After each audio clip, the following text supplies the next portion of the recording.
Hello everyone, my name is Nadir from China Agricultural University. Welcome to my YouTube channel. Today, I will talk about sustainability in the context of agriculture.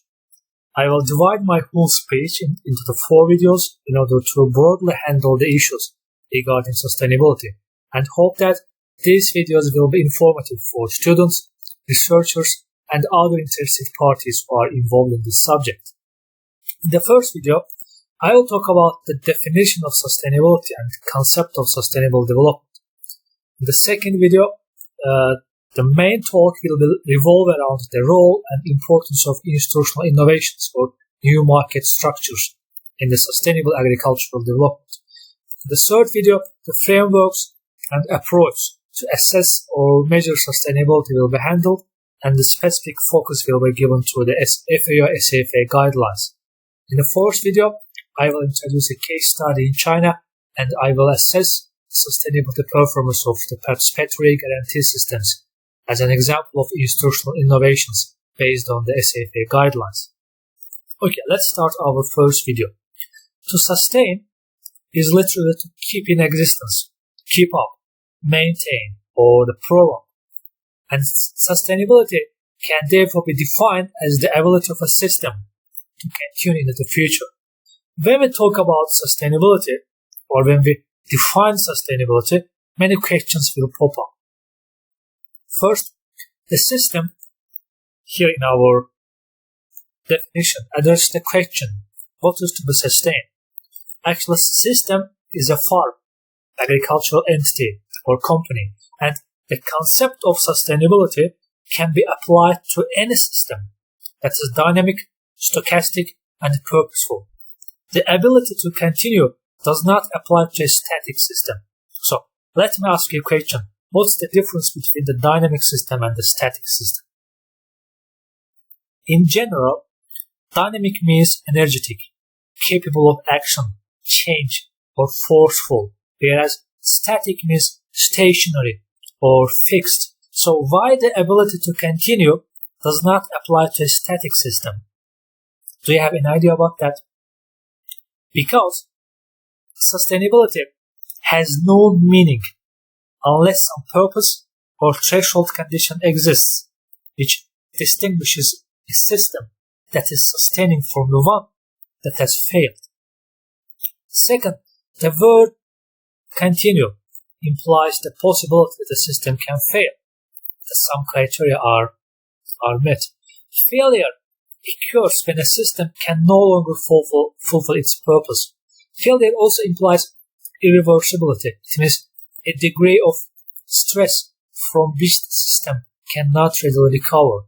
And the criteria for failure addresses the question about what minimum level is the system to be sustained.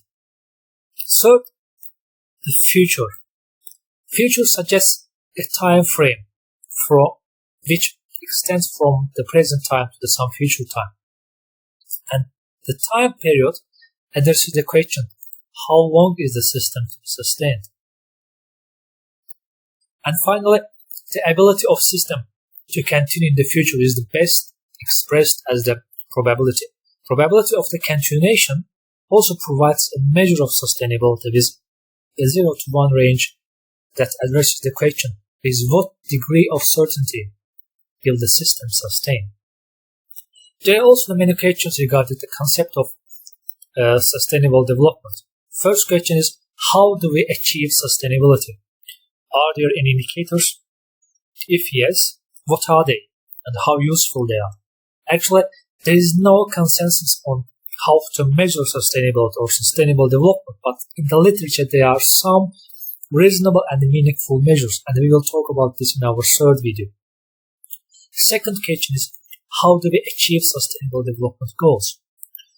If we are able to measure sustainability with a bunch of indicators, what kind of level we are interested in to achieve? Or what is our goal that we try to achieve in terms of sustainable development? And more specifically, in the process of achieving those goals, what happens to the people when they retake the opportunity provided by the government or the international organizations? The third question is, what are the determinants of sustainable development and how do they work?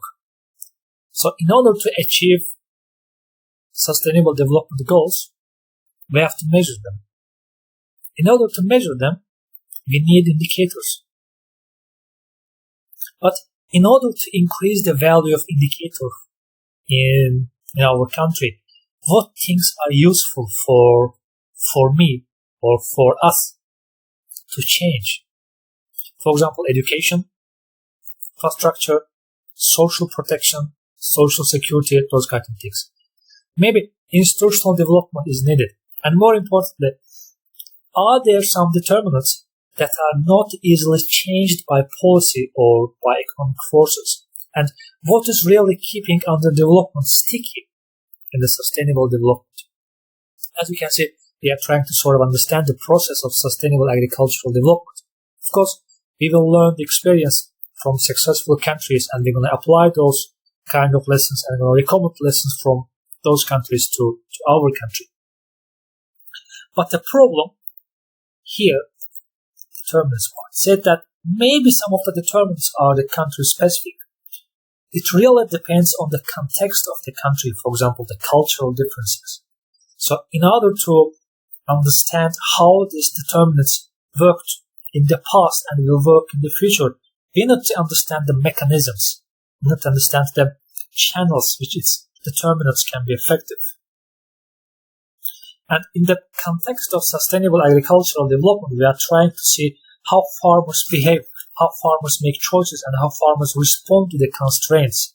And the policy, institutional opportunities, these kind of things could be really the driving determinants in pushing agriculture to grow sustainably. Yet these kind of things are the linking together. And these are the keywords that we're going to review over and over again. And finally, the last question is, what can we do?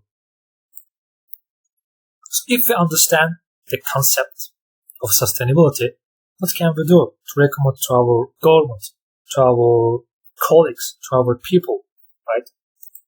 So this is the end of our first video. Let me finish here and have a rest, and see you in the next video.